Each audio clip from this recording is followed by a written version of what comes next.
Welcome to the History of Simple Things, where we delve into the fascinating history behind the little things that shape our world.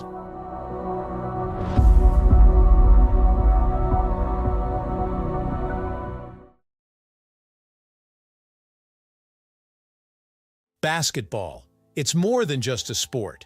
It's a global phenomenon that has captured the hearts and minds of millions, from street courts to massive arenas. Its fast pace, dynamic moves, and electrifying moments make it one of the most thrilling games to watch and play. But where did it all begin? How did this beloved game, with its slam dunks, three-point shots, and buzzer beaters, come to life? To answer that, we need to travel back to the late 19th century, to a gym in Springfield, Massachusetts, where a simple game was born out of necessity, creativity, and the genius of one man, Dr. James Naismith.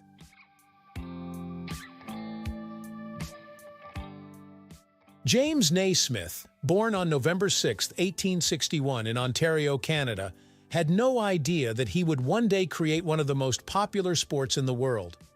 Growing up in Canada, Naismith loved physical activities and sports. He attended McGill University in Montreal, where he was active in athletics, participating in gymnastics, rugby, football, and lacrosse. After graduating with a degree in physical education, he continued his studies at the Presbyterian College of Theology, unsure of whether he wanted to pursue a career in ministry or physical education. But it was his love for sports that would ultimately guide his path.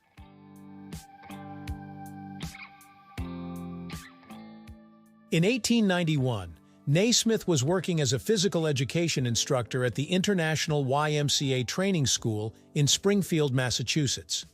The winter that year was particularly harsh, and the school's students, who were used to playing outdoor sports like football and soccer, were getting restless. The director of the school, Dr. Luther Gulick, recognized the problem and tasked Naismith with creating a new indoor game that could keep the students active during the cold months.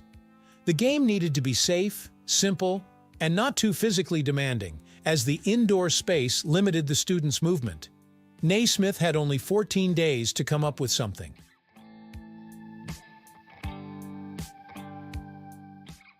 As Naismith thought about the problem, he recalled a game he played as a child called Duck on a Rock. In this game, players would try to knock a stone off a larger rock by throwing smaller stones at it.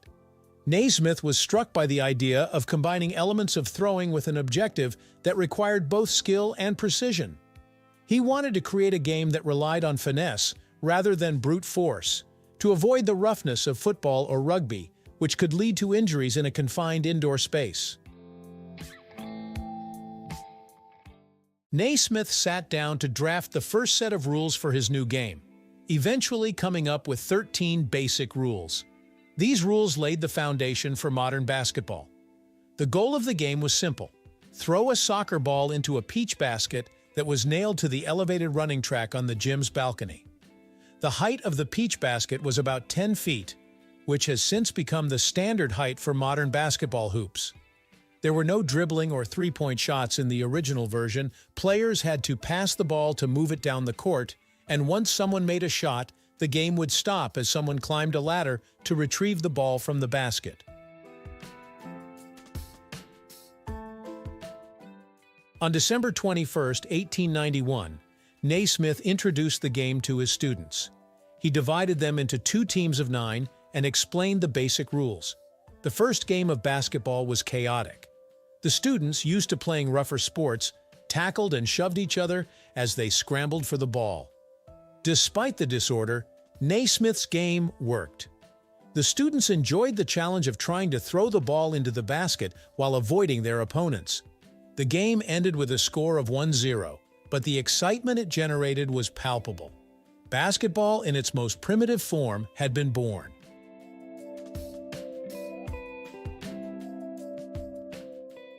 Naismith's new game quickly gained popularity within the YMCA network, as it was easy to play and didn't require expensive equipment.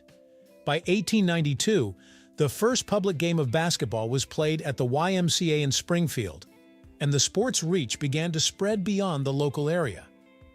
As the game evolved, some of the original rules were adjusted. For instance, dribbling was introduced to allow players to advance the ball themselves, and metal hoops with nets replaced the original peach baskets, allowing the ball to fall through after a score. The number of players per team was eventually reduced from 9 to 5, and other changes, such as the addition of a backboard and the introduction of the free throw, gradually transformed the game into what we recognize today.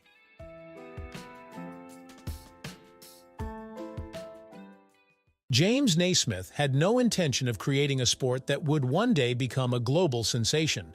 In fact, Naismith wasn't particularly interested in promoting basketball. He saw it as a simple solution to a problem at the YMCA, a way to keep his students occupied during the winter months. Nevertheless, as basketball's popularity grew, so did Naismith's legacy.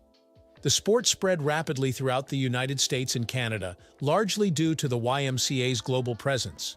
In 1936, basketball made its debut as an official Olympic sport at the Berlin Games, a milestone that cemented its place on the world stage.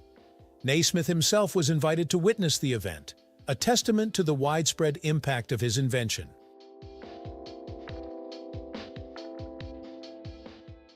Basketball's appeal transcended borders and cultures, evolving into a sport that is now played and watched by millions worldwide. The introduction of professional leagues, such as the NBA, further catapulted the sport into mainstream popularity, producing iconic athletes like Michael Jordan, Kobe Bryant, and LeBron James, whose skills and personalities turned basketball into not just a sport, but a global cultural force. The game continues to evolve, with innovations like the three-point line, slam dunk contests, and even advancements in training and athletic performance pushing basketball to new heights.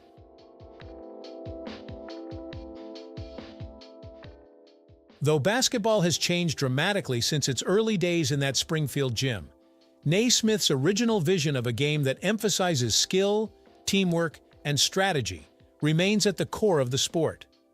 Today, Naismith is rightfully celebrated as one of the greatest pioneers in the history of sports. The Basketball Hall of Fame, located in Springfield, Massachusetts, bears his name and stands as a tribute to his legacy. While Naismith might not have imagined the magnitude of his creation, the sport's ability to bring people together and inspire passion across the globe is a testament to his genius. In conclusion, the invention of basketball was a stroke of brilliance from a man who simply wanted to keep his students active during the cold winter months. From a small gym in Springfield, the game grew to become a worldwide sensation, with professional leagues, Olympic appearances, and a cultural impact that transcends sport. James Naismith's legacy lives on in every game of basketball played, from the pickup games in the neighborhood park to the NBA Finals, proving that sometimes the simplest ideas can have the most profound impact.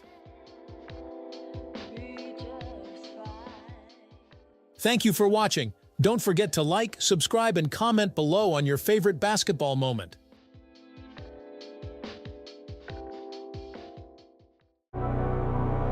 Thank you for joining us on this journey through the history of simple things. Don't forget to like, subscribe, and stay tuned for more stories woven through the smallest details.